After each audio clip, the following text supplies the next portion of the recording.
नमस्कार, स्वागत है आपका हमारी खास पेशकश बीच बाजार में। मैं हूं विवेक मित्तल। मार्केट की स्थिति पर नजर डालें तो आज से कमजोर शुरुआत के बाद कमजोरी बढ़ती हुई और अब हमारे साथ हमारे खास मेहमान जुड़ चुके हैं जिनका सभी लोग स्वागत कर रहे हैं। सुबह से सवालों की लिस्ट लगी पड़ी है। रवि सर जुड़ चुके हैं हमारे साथ दर्शकों की डिमांड पर। और Ravi sir, good morning. Good morning sir. Sir, ये मार्केट में आज जो फॉल है ये अपॉर्चुनिटी है या डराने वाला है? देखिए, मुझे लगता है निवेशकों को जो अच्छा लगे उसको कहना चाहिए, क्योंकि जब दुख होता है तो दुख बढ़ाने की ज़रूरत नहीं होती है। हाँ, थोड़ा सा जो है वो पैनिक सेलिंग ज़रूर है, और इस समय थोड़ा सा जो पैनिक सेलिंग है वो आपके पर्टिकुलर स्टॉक्स जो आप सवाल पूछ रहे हैं बिल्कुल पूछिए, क्योंकि हो सकता है कई स्टॉक्स, अगर आपने अभी, मैं देख रहा था आप स्क्रीन पे अभी, चूंकि आज आपने फिर से स्टूडियो का निमंत्रण है, तो फिर एक जो आपने अभी चर्चा करी थी वोडाफोन पे, अगर आप कहते हैं तो मैं थोड़ा सा कमेंट कर देता हूं। सर बिल्कुल बिल्कुल, मैं वोडाफोन के ग्राफिक मैं सोच ही रहा था कि रवि सर आएंगे तो मैं थोड़ा सा उनसे डिस्कस करूंगा। Graphics, PCR team please graphics दोबारा फायर कर दीजिए। सर मैं पढ़ देता हूं गोल्डमैन सैक्स की रिपोर्ट। ₹2.30 का उन्होंने पहले भी टारगेट दिया हुआ था, ₹2.5 का टारगेट अब उन्होंने कर दिया। सेल रेटिंग बरकरार रखी है। बेस्ट के सिनारियो में ₹19 बोला उन्होंने कि टारगेट 19 भी जा सकता है। 3 से 4 साल में उनको लगता है कि मार्केट शेयर और थोड़ा सा कंपनी का गिर सकता है, जो कि उनके सब्सक्राइबर बेस कम हो रहे हैं। लेकिन एजिया ड्यूज अगर कम होते हैं या टैरिफ बढ़ते रहते हैं तो ₹19 तक भी ये शेयर जा सकता है। रवि सर, उनकी 3 काउंटर पर रिकमेंडेशन थी। वोडाफोन पर जो कि ₹2.30 थी वो गलत रही। इंडस टावर पर उनका 220 का टारगेट था, वो 450 हो गया। अब वो उसमें डाउनग्रेड कर रहे हैं या उसमें टारगेट को अपग्रेड कर रहे हैं। भारतीय एयरटेल ₹900 के टारगेट के साथ वो बैठे थे, शेयर ₹1500 हो गया। अब वो टारगेट बढ़ा रहे ₹1700 का। कितना रिलाय करें सर? देखिए, इसको मैं ये कहूँगा विवेक जी कि कई बार ऐसा होता है कि आप जो अनुमान लगाते हैं उस अनुमान से कहीं ना कहीं बीच में ऐसे सीक्वेंसेस बन जाते हैं जिसकी वजह से आपके अनुमान थोड़े गलत हो जाते हैं। लेकिन समझदार आदमी वो है जो सही टाइम पर डिसीजन ले और उन अनुमानों के बावजूद भी अपने आप को बचा कर रखे, या फिर आप रिवाइज कर सकते हैं। जैसे एग्जाम्पल के लिए मैं हमेशा कोशिश करता हूँ, मैंने कहा जैसे वोडाफोन का जो आप बात कर रहे हैं, मैंने आपके हर एक प्रोग्राम पे, पिछले जब प्रोग्राम था तब भी आपने वोडाफोन का एक सवाल लिया था, तब भी मैंने कहा था देखिए मुझे नहीं पता वो 19 जाएगा, 18 जाएगा, 17 जाएगा, क्या जाएगा, लेकिन नीचे मुझे पता है कि मुझे कहां से नहीं सौदे रखने। ₹15 वो लास्ट लेवल बोला था, अब ₹13 आ गया, फिर आप सवाल पूछना चालू कर दिए। और मैंने हर बार मैं बताने में एक बात जरूर कहता हूं, काटेंगे तो आप फिर भी नहीं, चाहे जो कर लीजिए। तो फिर दर्शक सवाल ये पूछ रहे हैं कि खरीदे या नहीं। आज काटने वाला तो कोई पूछ ही नहीं रहा। नहीं, मुझे मालूम है, लेकिन खरीदने की तैयारी मत करो सर। 11, 10, 9, 10, 11 ये 3 लेवल्स अभी इस समय के जो मोमेंटम बना है उसमें दिखाई दे सकते हैं।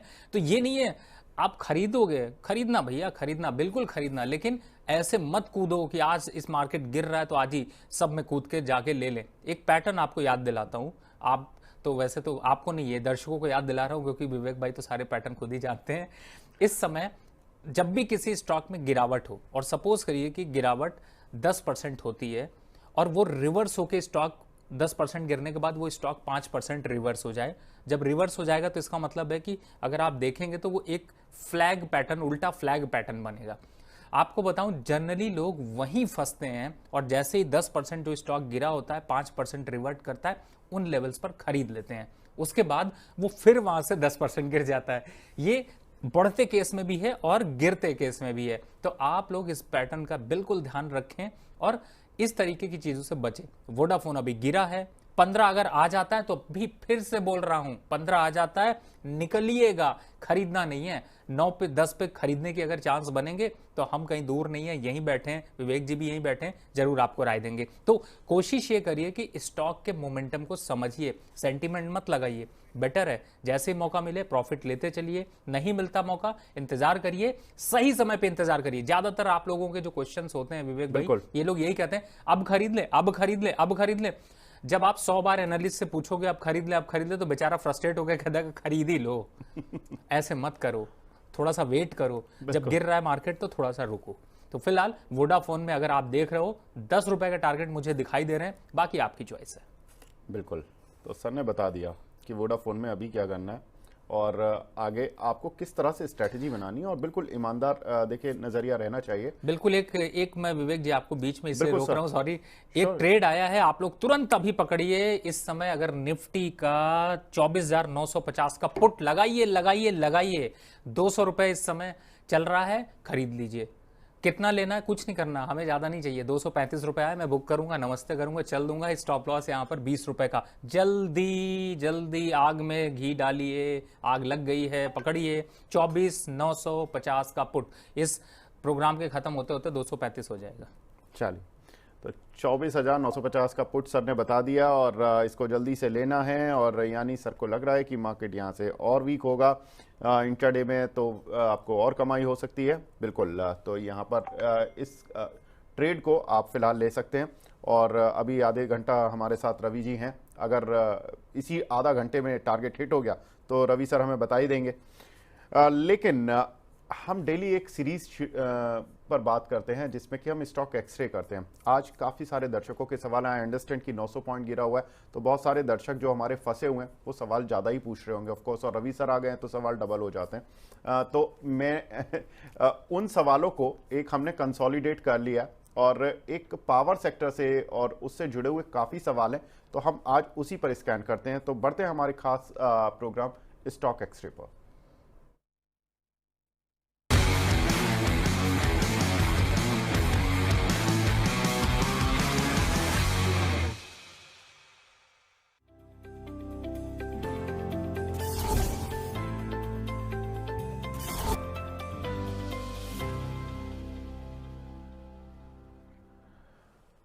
स्टॉक एक्सरे, कल हमने बात की थी सुजलॉन पर, जहां पर कि हमने डिटेल में एनालिसिस करने की कोशिश की थी कि किस तरह से काउंटर में क्या कुछ अपडेट्स हैं। हमारा काम ये है कि हम अपडेट्स आपको बताएं, रिसर्च हाउसेस की रिपोर्ट्स के बारे में आपको बताएं, क्या टारगेट्स हैं, क्या स्टॉप लॉसेज हैं, टेक्निकल व्यू ले, फंडामेंटल व्यू ले, सब तरह के व्यूज़ आपको दे दें। फैसला आपका होता है सर कि आपको क्या लेना है। पावर शेयरों पर काफ़ी सवाल आ रहे हैं। रवि जी, मैं NHPC से शुरू कर रहा हूं सर। वैल्यूएशन की बात भी मैं करता जाऊंगा, बाकी आप अपना व्यू देते रहिएगा कि कौन सा शेयर आपको ज़्यादा ठीक लग रहा है सर। NHPC में और SJVN, ये पूरी एक लिस्ट है हमारी 9-10 पावर शेयरों की, जिसमें कि पावर फाइनेंस कंपनियां भी हैं। ये आपकी लिस्ट आपकी स्क्रीन पर है। ज़्यादातर सवाल आपको पता ही लग गए होंगे कि दर्शकों के इन्हीं में से हैं सारे सवाल। NHPC पर सर वैल्यूएशन 27.3 के पी मल्टीपल, 38.5 की बुक वैल्यू, कैसा लगता है सर आपको? बिल्कुल, आपने देखिए जो बोला मैं वही कहने वाला था कि जैसे आपने SJVN लिया, मैंने दोनों को एक सेकंड में ही स्कैन करने की कोशिश करी और स्कैन करके ये निकला भाई NHPC काफी अंडर वैल्यूड है इसके कंपैरिजन के हिसाब से। और जनरली इस समय स्टॉक जो भी 30 के मल्टीपल पर हैं और 30 से नीचे हैं, वो मुझे लगता है कि इंडस्ट्री वाइज थोड़े से ज्यादा अट्रैक्टिव दिखाई दे रहे हैं। फंडामेंटल फैक्टर तो यहाँ पर स्ट्रांग है। मेन इंपॉर्टेंट ये है कि क्या निगेटिविटी यहां पर अभी खत्म होगी या फिर एक कंसोलिडेशन चलेगा। अगर आप निवेश करने की, आप 15 दिन के लिए निवेश करें, मत करो भाई। कितना करना है, कम से कम 6-8 महीने का यहां पर व्यू रखो। आपको कम से कम 6 महीने में 15% का रिटर्न देकर जाएगा। लेकिन अगर आप ये सोचते हो कि आप एक हफ्ते में 15% पाने वाले हो, नहीं पाओगे। हाँ, डिप पे कितना जा सकता है, लोएस्ट लेवल पे आते हैं। पहले NHPC की बात कर लेते हैं। NHPC 92 रुपीज से अट्रैक्शन गेन करना शुरू कर देगा। 98 और 100 के बीच में फंसा हुआ है, 105 के ऊपर निकला तो एक नया ट्रेंड डेवलप करेगा। नहीं तो आपका रिस्क कितना है, 88 रुपीज का रिस्क लगाइए और बने rहिए। मत बार बार सवाल पूछिए, मत बार बार स्टॉक देखिए। जैसे कहते हैं ना, अपनी व्हाट्सएप चैट में कुछ चीजें आर्काइव कर देते हैं, वो छिपी रहती हैं, कभी दिखाई नहीं देती। ऐसा ही आर्काइव स्टॉक इसको रखिए। दूसरा जो आपने SJVN, आप ऐसा तो SJVN पे होगा ही लोगों के पास, तो उसका भी आंसर तो ले ही लें। बिल्कुल सर। इस समय 129-30 रुपए चल रहा है। 125 रुपए तक की क्षमता अभी यहां पर दिखाई दे रही है। 115 से 120 के बीच में वापस अट्रैक्शन ले लेगा। तब तक के लिए कोई रिस्क नहीं, आराम से बैठे रहिए।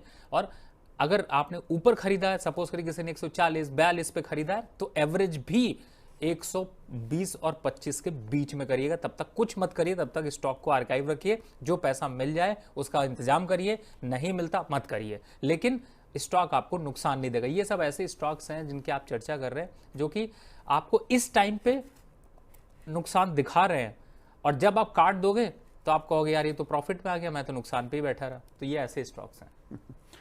बिल्कुल सर। पीएफसी और आरईसी सर, अगर मैं फाइनेंस कंपनियों में देखूं तो आज भी 10-11 का पी मल्टीपल मिलता नहीं है, और बुक वैल्यू के हिसाब से भी 306 पर पीएफसी और आरईसी 263 की बुक वैल्यू है। तो लगभग 1.5 से 2 गुना के price to book value ratio पर चल रहे हैं दोनों ही शेयर। लेकिन पी मल्टीपल थोड़ा सा अच्छा दिखता है, क्योंकि वैल्यूएशन में आजकल 11 और 9 के पी मल्टीपल दिख नहीं रहे हैं। बैंकिंग स्पेस में देख लीजिए, किसी भी एनबीएफसी का देख लीजिए, सभी के पी मल्टीपल हायर साइड पर हैं।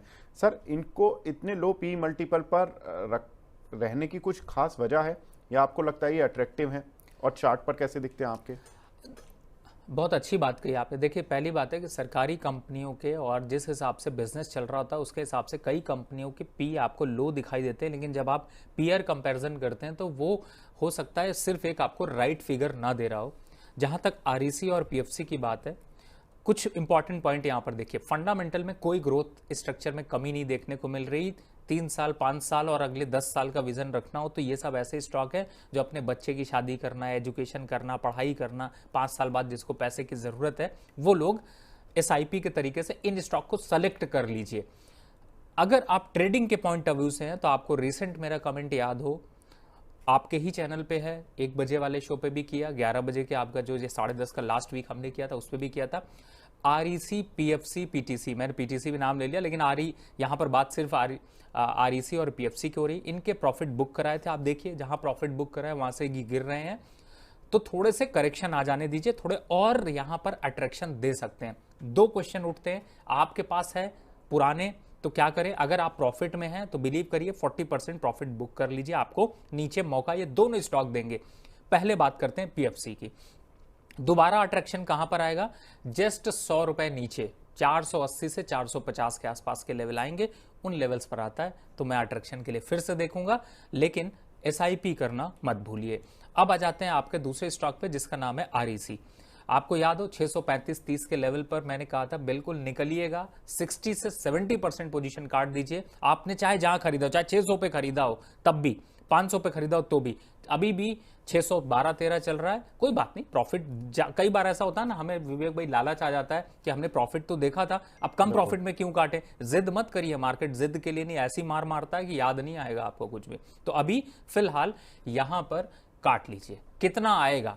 लोअर साइड पे देखिए, अगर आप थोड़ा सा तैयारी करेंगे तो ये पी मल्टीपल पे थोड़ा अभी कंसोलिडेशन दिखेगा और आ जाएगा ये करीब 520 रुपए के आसपास। समझ में आ रहा है? 520 रुपए वहीं पर खरीदिएगा, एसआईपी करते रहिए, कोई दिक्कत नहीं है, लेकिन थोड़ा सा रुकिए यहां पर। तो इन दोनों स्टॉक में रुकने की राय, थोड़ा सा प्रॉफिट बुक करने की राय, और डिप पे जो लेवल्स बताएं उनको कहीं पे आर्काइव में ही डाल के मैसेज छोड़ दीजिए, नहीं तो आरईसी का नाम ही चेंज कर दीजिए 520 और वहीं पर खरीदिएगा। तो इन बातों का अगर ध्यान रखिएगा, बिलीव करिएगा कोई फंड मैनेजर आपको बीट नहीं कर सकता, आप सबसे ज्यादा रिटर्न पाएंगे और हंसीएगा सारे फंड मैनेजर पे वापस। बिल्कुल, तो हंसने का मौका मिलेगा जब रिटर्न बीट हो जाएंगे। बिल्कुल, हमारे दर्शक हंसेंगे भी सर। थोड़े से निराश हो गए हैं आजकल, क्योंकि थोड़ा मार्केट इस तरह का चल रहा है कि सभी लोगों के जो पोर्टफोलियोज हैं उसमें एक तो रिटर्न नहीं आ रहा, इंडेक्स चलता है, शेयर फंस गए हैं, तो थोड़ा सा इरिटेशन होता है।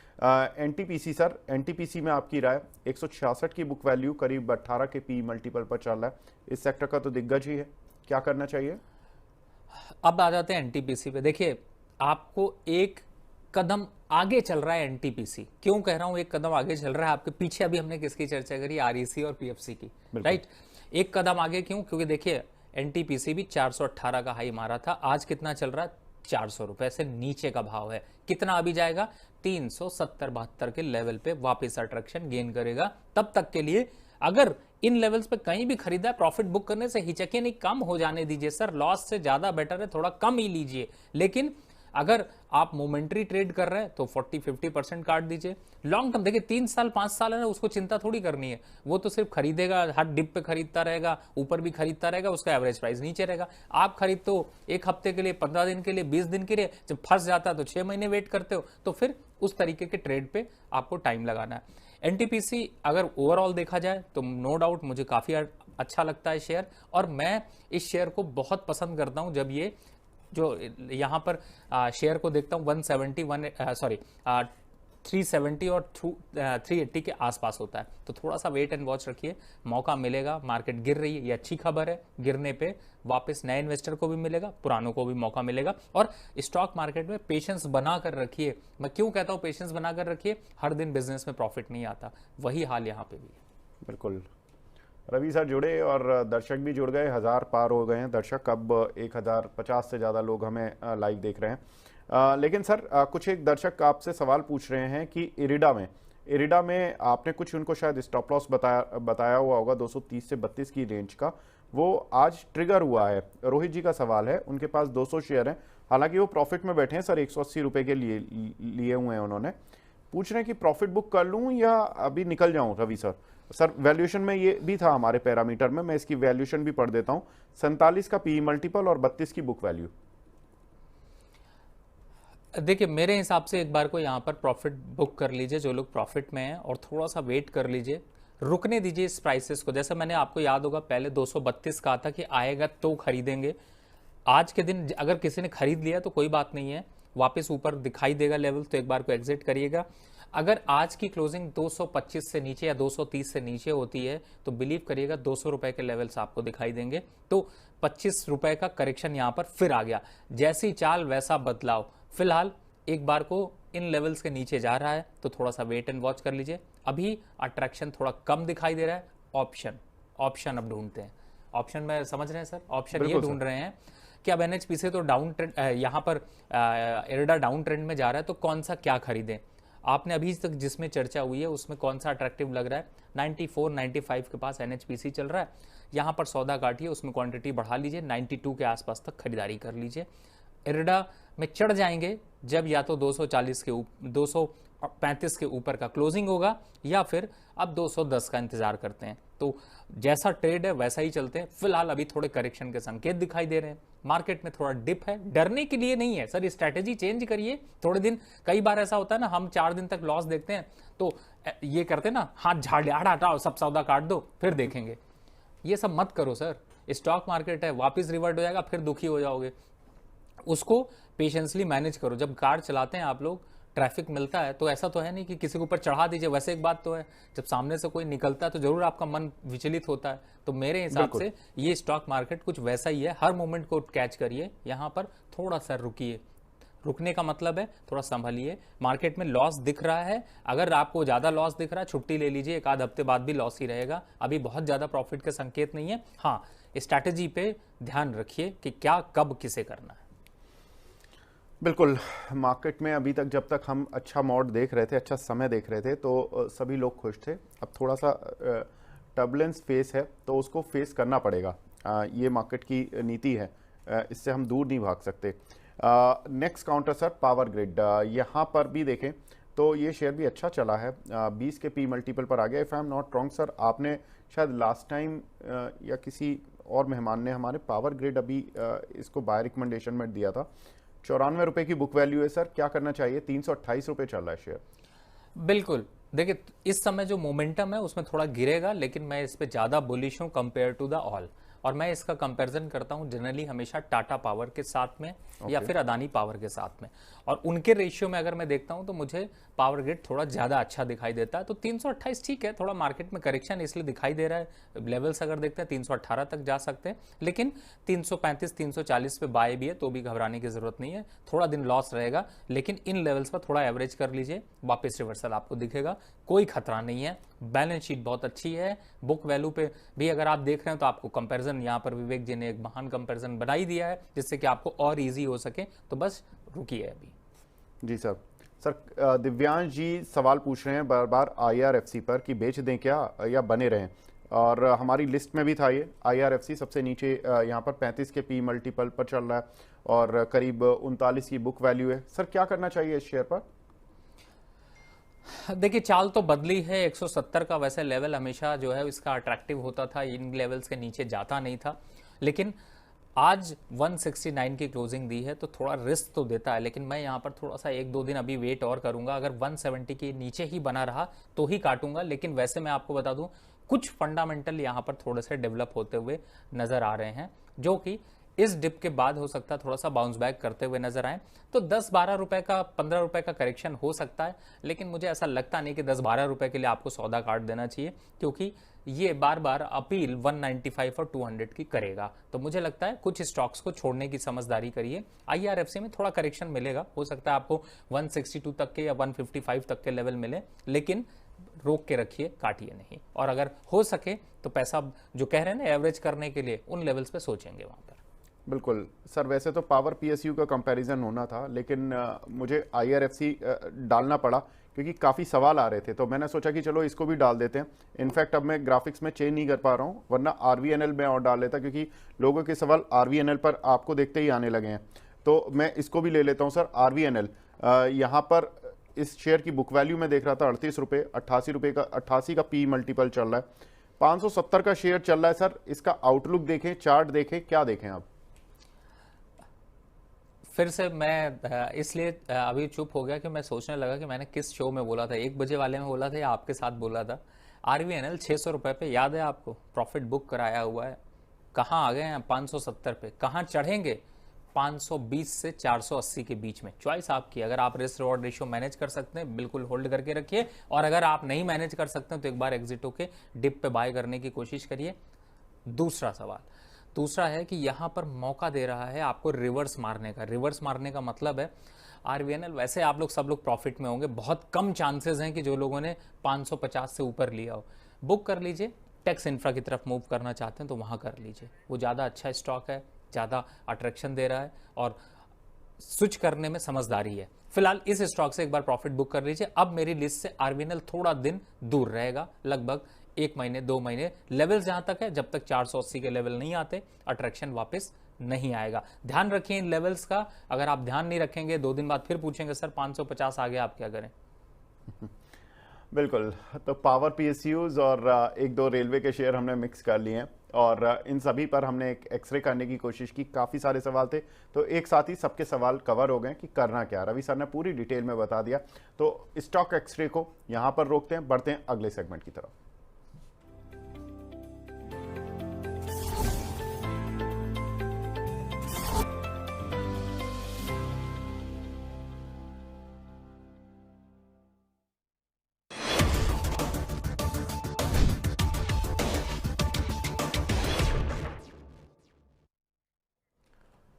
छोटे शेयर ऊंची छलांग। वैसे तो सारे ही शेयर बड़े हो चुके हैं, अब छोटे तो बचे ही कम हैं स्क्रीन पर, लेकिन फिर भी जो छोटे थे आज उन्हीं को, जो मिड कैप में आ गए हैं, उनकी बात भी करेंगे। हमारे साथ एक दर्शक भी जुड़े हैं, काफ़ी देर से लाइन पर हैं, Arvind Narayan ji. Arvind ji good morning sir, पूछिए अपना सवाल। जी नमस्कार सर। नमस्ते सर। मैंने सर इंजीनियर्स इंडिया का 250 शेयर ले रखा है 239 के रेट पे। ओके, इसका फंडामेंटल क्या, रुकने को तो रुक सकता हूँ 6 महीना साल भर, कोई भी दिक्कत नहीं है। ओके लेकिन प्रॉफिट मिलने पर निकलने की आदत है। सर अच्छी आदत है ये तो, और सब इसी आदत के ही मुरीद हैं सर, सब यही आदत चाहते हैं अपने जीवन में। जी सर, लेकिन रुकने में कोई दिक्कत नहीं है, कभी भी रुका जा सकता है, पैसे का कोई दिक्कत नहीं है। बिल्कुल, रवि सर से पूछ लेते हैं। सर इनकी आदत तो अच्छी है, लेकिन इनको ये आदत में फायदा कब मिलेगा? हाँ देखिए अरविंद नारायण भाई, अभी इस समय थोड़ा सा करेक्शन यहाँ पर स्टॉक दिखा रहा है, 220 के आसपास चल रहा है, और थोड़ा करेक्शन आपको 180 तक का झेलना पड़ सकता है।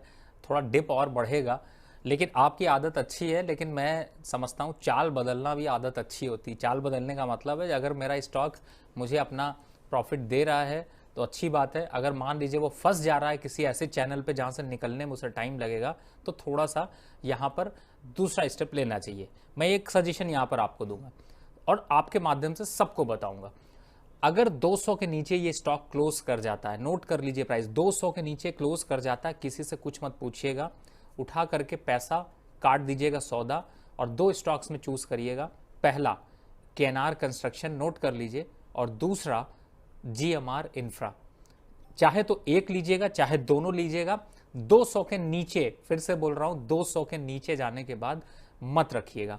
और अगर फिर भी अगर आप अरविंद जी की तरह अगर आप चाहते हैं कि नहीं हम प्रॉफिट में निकलना चाहते हैं, तो कम से कम अब इसमें 9 महीने से 12 महीने तक का समय लग सकता है जो रिवर्सल यहां पर अभी बनेगा, लेकिन उससे पहले 180 का भी डिप देख सकते हैं। तो आपको रिस्क पता हो गया, रिवॉर्ड पता हो गया, चॉइस आपकी है। अगर नहीं वो समझ में आता तो जो दूसरा स्टेप दिया उसको आप अपना सकते हैं। जी रवि सर आ जाते हैं तो दर्शक भी कहाँ से जुड़ते हैं हमारे साथ। रियाजत अली जी जुड़े हैं, इनका सवाल पूरा ही पढ़ देता हूँ। Hello sir, I am from Saudi Arabia, I am asking for about a month, please take my question.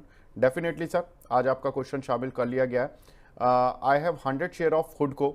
Sir इनके पास 279 के हैं हुडको के शेयर, और हिंदुस्तान कंस्ट्रक्शन के 50 रुपए के इनके पास 1000 शेयर हैं। रवि सर 6 महीने का व्यू है, क्या करना है? सर थोड़ा मैं क्षमा चाहूँगा अगर आपका सवाल नहीं लिया गया, क्योंकि कल ही जब शो अभी लास्ट वीक जो शो हो रहे थे उस पर हुडको का सवाल आया था और 272 के नीचे एक बार एग्जिट होने की राय दी थी कि क्विट कर लीजिए। 256 चल रहा है सर, क्विट कर लीजिए, आपको दूसरा ऑप्शन देता हूं। अभी मैं बात कर रहा था टेक्स इंफ्रा रेलवे के सेगमेंट की तरफ, आप उसकी तरफ जा सकते हैं। नहीं मेरी बात समझ में आ रही है तो आप एनएमडीसी की तरफ स्विच कर जाइए। मानता हूं सर आपको लॉस है, लेकिन उस लॉस की रिकवरी ज्यादा फास्ट हो जाएगी, नहीं होगा इस शेयर पे चढ़िएगा। 220 रुपए तक के आंकड़े आ सकते हैं, तो थोड़ा सा यहां पर मेरे हिसाब से आपको चाल बदलने की जरूरत है। और एससीसी में जब वापस थोड़ा सा रिवर्सल आता है तो एक बार निकल जाइए।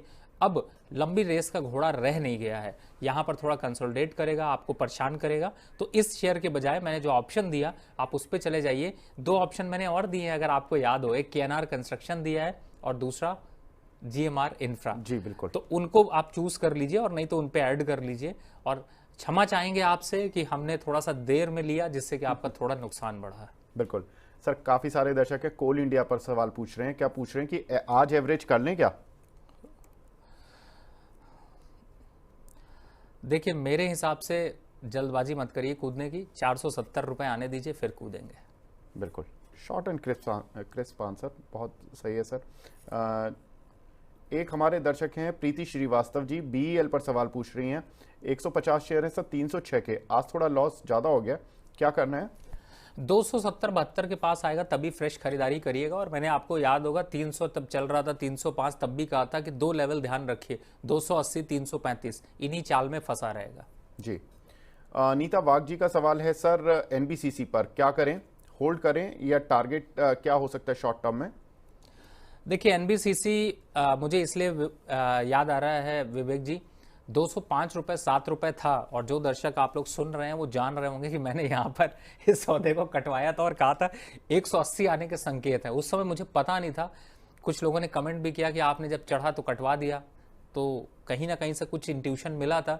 एनालिसिस कुछ कर लेते हैं कभी कभी, लेकिन फिलहाल अभी के हिसाब से होल्ड कर लीजिए और फ्रेश खरीदारी की। अगर यहां पर फिर से सुनते नहीं है आप लोग, तुरंत कूद जाएंगे, फ्रेश खरीदारी करेंगे। अगर 170-75 के पास 2-3 दिन और बना रहा, आज तो फ्राइडे है, बिल्कुल, तो फिर वेडनेसडे थर्सडे को तक देखेंगे, अगले हफ्ते तक यहां पर रहेगा तो लेंगे, नहीं रहेगा तो थोड़ा नीचे मिलेगा, लेकिन होल्ड करना है, काटना नहीं है। बिल्कुल, वरना रवि सर का ऑफिस सामने ही है, मैं जाकर पूछ लूँ। रवि सर लेकिन कुछ एक चीज़ें जो कि दर्शक, चूंकि अब आज मार्केट काफ़ी फॉल में है, तो अब लोगों का फोकस यही रहेगा कि नेक्स्ट वीक क्या स्ट्रेटजी रखनी चाहिए, क्या कुछ डेटा है जो कि इंपॉर्टेंट होंगे। तो मैं एक बार अगले हफ्ते कहाँ नज़र रहेगी मार्केट की और क्या कुछ ट्रिगर्स होंगे मार्केट के लिए, तो वो पढ़ देता हूँ। अमेरिका में आज यानी शुक्रवार को जॉब रिपोर्ट जारी होगी, पेरोल का डेटा आएगा वहां पर, जिसका असर सोमवार को होगा। ये डेटा किस लिए इंपॉर्टेंट है? क्योंकि 17-18 तारीख को जो फेड की मीटिंग की अनाउंसमेंट्स आने वाली हैं 18 तारीख को, उससे पहले ये डेटा सबसे इंपॉर्टेंट माना जा रहा है। कहा जा रहा है कि आज ये डेटा डिसाइड करवा देगा कि फेड कितना रेट कट करेगा, 25 बेसिस पॉइंट करेगा, 50 बेसिस पॉइंट करेगा। अगर खराब आता है तो 50 बेसिस पॉइंट होगा, अच्छा आता है तो ये कंसर्न बन जाएगी कि इकोनॉमी तो ठीक चल रही है, कोई बात नहीं 25 ही कर देते हैं। तो ये थोड़ा सा मार्केट फोकस करने की कोशिश करेगा। दूसरा, नेक्स्ट वीक हमारे यहाँ पर भारत में अगस्त के महंगाई दर आएंगे, सीपीआई डब्ल्यूपीआई डेटा आएगा, साथ ही जुलाई का आईआईपी डेटा भी आएगा, तो उस पर भी मार्केट की नजर रहेगी।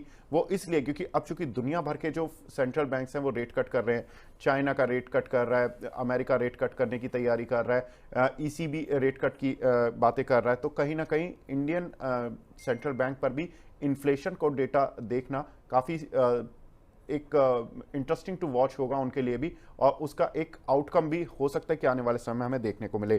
तीसरा कि स्टील पर जो इंपोर्ट ड्यूटी लगने की बातें हो रही हैं उस पर भी स्पष्टता आ जाएगी नेक्स्ट वीक में। तो अगर कुछ भी ऐसी इंपोर्ट ड्यूटी वगैरह लगती है तो वहां से क्लैरिटी का इम्पैक्ट शेयरों पर होगा, ऑन द पॉजिटिव और the negative side what ever. चौथा होगा कि रुपए में लगातार कमजोरी बनी हुई है, ऑलमोस्ट 84 के लेवल पर पहुंच गया है डॉलर के मुकाबले। क्या आरबीआई कोई स्टेप्स उठाएगा या कुछ ऐसी चीजें होंगी जो कि रुपए को सपोर्ट करने की कोशिश करे, कहां तक रुपया और जाएगा, तो यहां पर भी नजर काफी होगी, क्योंकि जब एक न्यूनतम स्तर बनते हैं तो थोड़ा फोकस करेंसी मार्केट पर भी जाना लाजमी है। रवि सर, आपको इन सभी डेटा में से सबसे इंपॉर्टेंट क्या लगता है और उसका असर कहां लगता है? विवेक जी, सब एक दूसरे से चेन रिएक्शन के साथ बंधे हुए हैं, और मुझे वैसे तो इंटरेस्ट रेट के ऊपर ज़्यादा है, अगर 25 बेसिस पॉइंट का असर आता है तो उतना कुछ खास इम्पैक्ट नहीं होगा, और 50 बेसिस पॉइंट के चांसेस कम दिखाई दे रहे हैं, तो वहीं पर सबसे ज़्यादा नज़र होगी। प्लस जो स्टेटमेंट आती है, देखिए क्या होता है, जब भी रेट कट के आते हैं उसके बाद ना जो स्पीच होती है ना वो बहुत इंपॉर्टेंट होती है। स्पीच इसलिए इंपॉर्टेंट होती है कि जब कोई, जैसे आपने देखा होगा, जब कोई नेता स्पीच देता है तो ये समझ में आ जाता है कि वो कितना पेन में है और कितना खुश है और कितना कॉन्फिडेंट है। तो मुझे ऐसा लगता है कि वो स्पीच काफ़ी इंपॉर्टेंट है, गाइडलाइन किस हिसाब से होंगी वो यहाँ पर काफ़ी अच्छा फैक्टर करेगी। दूसरी तरफ जो आपने रुपये की बात की, मैं उस पर एक कमेंट जरूर कर देता हूँ। इस समय भारत के लिए रुपए की चिंता थोड़ी कम हो रही है, और उसका एक सिंपल वजह है क्योंकि क्रूड ऑयल के प्राइसेस यहाँ पर गिरे हुए हैं, और अगर भारत सरकार ने रिजर्व बना लिया होता अब तक तो हमें कच्चे तेल पे यानी पेट्रोल और डीजल के प्राइसेस जो हैं वो यहाँ पर थोड़े दिन और रुके रहते या थोड़े नीचे ही मिलते। तो ये कितना अब इम्पैक्ट करेगा, ये ज़रूर है कि रुपये यहाँ पर थोड़ा सा सुधरता हुआ नजर आएगा। बैलेंस शीट पे जो एक रिस्क लग रहा था, जो क्योंकि हमारे सरकार का बिल लगभग 155 बिलियन डॉलर का होता है, और पूरे देश में जो सबसे बड़ा खर्चा है वो सिर्फ कच्चा तेल खरीदने का खर्चा है, तो वो थोड़ा सा कम हो रहा है, इसलिए रुपए थोड़ा यहाँ पर स्ट्रांग हो सकता है। ये सेंटिमेंट यहाँ पर बनते हुए नजर आ सकते हैं। अब रुपया स्ट्रांग होगा तो उसका क्या इंपैक्ट होगा आपको क्लियर पता है। आईटी कंपनी में थोड़ा और दबाव होगा, बैंकिंग काउंटर थोड़े से ठीक हो जाएंगे, दूसरी तरफ एक्सपोर्ट बेस्ड कंपनीज थोड़ी ठीक हो जाएंगी। जो आप एक्सपोर्ट वाली कंपनियों में थोड़ा दबाव चल रहा है, रिसेशन चल रहा है, जियोपॉलिटिकल टेंशन देखने से वो थोड़ा सा जो है वो इम्पैक्ट यहाँ पर पॉजिटिव की तरफ टर्न अराउंड होता जाएगा। तो भारत की इकोनॉमी के लिए थोड़े अच्छे संकेत होंगे। तो यहाँ पर हाँ, एक जो सबसे इंपॉर्टेंट है, आप लोग बार बार सवाल पूछते हैं, कल भी कुछ लोगों ने मुझे बहुत मैसेज किया था। पहली बात मैं आपके माध्यम से बता दूं, मैं 2 दिन अभी सैटरडे और संडे बनारस में हूं, तो आप लोग से बहुत वो है, आप लोगों ने हमेशा बोलते हो सैटरडे संडे कहाँ गायब हो जाते हैं, सर वहाँ पे हूँ। लेकिन इस बीच में सोना मत खरीदिएगा, क्योंकि सोना थोड़ा सस्ता मिल सकता है, 68,000 के आसपास आएंगे। क्योंकि बहुत से लोग मुझसे पूछ रहे थे, खासतौर से जो माताएं और बहनें हैं, कि हमें खरीदना है, बच्चों की शादियों के लिए खरीदना है, थोड़ा रुकिए, सस्ता मिलेगा। अच्छी खबर है, डॉलर का इम्पैक्ट आएगा। बिल्कुल। तो रवि सर, लेकिन आपने सब कुछ बताया, सोना बताया सर, आप बनारस भी जा रहे हैं, आपने सेक्टर भी बता दिया, लेकिन शेयर नहीं बताए सर। शेयर बता दीजिए, क्योंकि नेक्स्ट वीक ये सारे ट्रिगर्स हैं और उनके बीच में कौन से शेयर होंगे जो कि प्रॉफिट दिला देंगे। तो नेक्स्ट वीक के लिए सर कुछ शेयर बता दीजिए।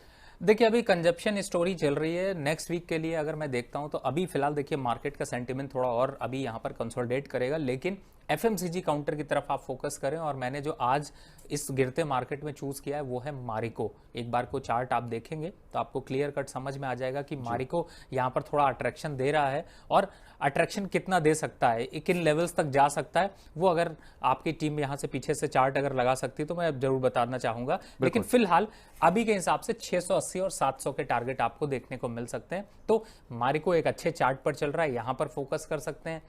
आईटीसी दूसरा स्टॉक है जिसको आप फोकस कर सकते हैं। और एक चीज और, मेडिकल के स्टॉक्स यानी कि फार्मा सेक्टर से प्रॉफिट बुक मत करिए, मैं बार बार कह रहा हूं, चलने दीजिए, बढ़ेंगे स्टॉक्स। और कितने बढ़ेंगे, अभी भी 5% का दमखम रखता है, और गिरावट पे ऐड ऑन करने की जरूरत है। यहां पर रिस्क मुझे बहुत ज्यादा नहीं दिखाई देता। और टॉप स्टॉक्स मैंने आप लोगों को कहा है बाय करने के लिए। पहला स्टॉक्स अगर कहते तो मैं फार्मा के भी बता देता हूं। सर बिल्कुल बताइए। देखिए, फार्मा में सबसे पहले तो जो आज आपने देखा मार्क्सन फार्मा, एक तरफ से मोमेंटम आया, 268 रुपए चल रहा है, अप साइड टारगेट जा सकता है 290 रुपए के आसपास का स्टॉप लॉस बनता है, 255 रुपए का। तो ये स्टॉक यहाँ पर एक अच्छा लग रहा है। और कल ही जैसे मैंने कल दिया था मॉर्फन लैब बाय के लिए दिया था, तो उसको थोड़ा सा फोकस कर लीजिए और उस पर अभी बने रहिए। अपसाइड टारगेट 100 के ऊपर के आंकड़े छू सकता है। तो फिलहाल आपको ये स्ट्रैटेजी यहाँ पर रखनी है। अगले वीक के लिए थोड़ा सा डाइवर्सिफिकेशन रखें, डिफेंस की तरफ जाएं। मतलब डिफेंस का मतलब है जो स्टॉक आपको रिस्क नहीं दें और आपको थोड़ा सेफ्टी दें। बिल्कुल रवि सर, मैं भूल गया था कि आपने एक शेयर दिया था फ्राइडे को रेडिको खेतान, और आपने कहा था कि पार्टी हो जाएगी, और पार्टी 1 घंटे बाद ही पैसे आ गए थे। 1920 या 30 के आसपास दिया था, 1980 के if I am not wrong आपने टारगेट्स दिए थे, और वो टारगेट अचीव हो गए थे 1 घंटे बाद ही। आज भी काउंटर 2000 के ऊपर चल रहा है। उसके बाद हमारे जो दूसरे एनालिस्ट पैनल में आए, उन्होंने और उसके आगे के टारगेट्स दिए 2200 तक के, बट वो अचीव नहीं हुए। आपका तो हो गया सर। सर, ये जो आपने शेयर बताए इसमें सबसे तेज आज ऐसा कोई शेयर है जो कि आज पार्टी करा देगा? देखिए, आज की पार्टी थोड़ी आप लोग डरे हुए हैं, सहमे हुए हैं, लेकिन मुझे ऐसा लगता है कि यहाँ पर मारिको आपको जो है वो शाम को थोड़ा सा कुछ ना कुछ तो आपको देकर जाएगा। जिस क्वांटिटी में परचेज करेंगे 1-1.5% मिलने के चांसेस हैं। बहुत बड़े संकेत यहाँ पर नहीं दिखाई दे रहे हैं कि आपको कोई ऐसा स्टॉक में इस समय बोलूँ जो एकदम बूम हो जाएगा, उसके चांसेस थोड़े कम है। मार्केट में थोड़ा दबाव है, अगर बाउंस बैक आता भी है तो रिस्क वापस वो हो जाएगा। तो मोमेंट्री पकड़ने की कोशिश करिए, लेकिन अभी स्क्रीन पे स्कैन करने की कोशिश कर रहा हूँ कि कुछ आपको मिल सके, जिससे कि मैं इमीडिएट पकड़ा के आपके फ्राइडे और सैटरडे संडे को थोड़ा सा एंजॉय करा सकें। लेकिन फिलहाल अभी 2 ही स्टॉक नज़र आ रहे हैं, मारिको और मार्क्सन, जिन्हें आप ले सकते हैं। लेकिन अगर कैरी करना पड़े तो कैरी करने से बचिए, डरिएगा नहीं। बिल्कुल। तो मैरिको और मार्क्सन्स और आईटीसी सर ने बता दिए हैं कि ये 3 शेयर जहां पर कि आपको नेक्स्ट वीक के लिए रखनी है पोजीशंस। और मैरिको में 680 रुपये का टारगेट, 664 रुपये चल रहा है, 635 रुपये के स्टॉप लॉस के साथ। आईटीसी पर एक बार नज़र डाल लेते हैं कि आईटीसी पर सर ने क्या रिकमेंडेशन दी है। तो माफ़ कीजिएगा, पहले मार्क्सन्स फार्मा यहाँ पर 290 रुपये के टारगेट्स के लिए 268 रुपये काउंटर चल रहा है। ये शॉर्ट टर्म में ही है, तो यहाँ पर आपको अच्छे मूव मिल जाएंगे, पार्टी हो सकती है। साथ ही जो हमारे साथ लवलेश जी थे उनकी भी पिक देख लेते हैं।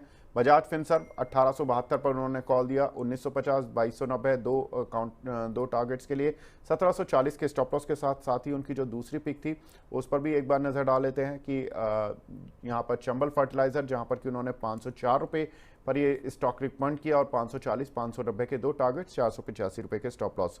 रवि सर, आप हमारे साथ जुड़े सर, बहुत बहुत शुक्रिया हमसे जुड़ने के लिए और अपना प्रीशियस टाइम देने के लिए। धन्यवाद। तो 20 बाजार को तो यहाँ पर रोकने का समय आ गया है, लेकिन मुनाफे की स्ट्रैटेजी बनती रहनी चाहिए। म्यूचुअल फंड्स पर भी बनेगी। 4 बजे हमारा खास शो मेरा सिर्फ मेरा सवाल।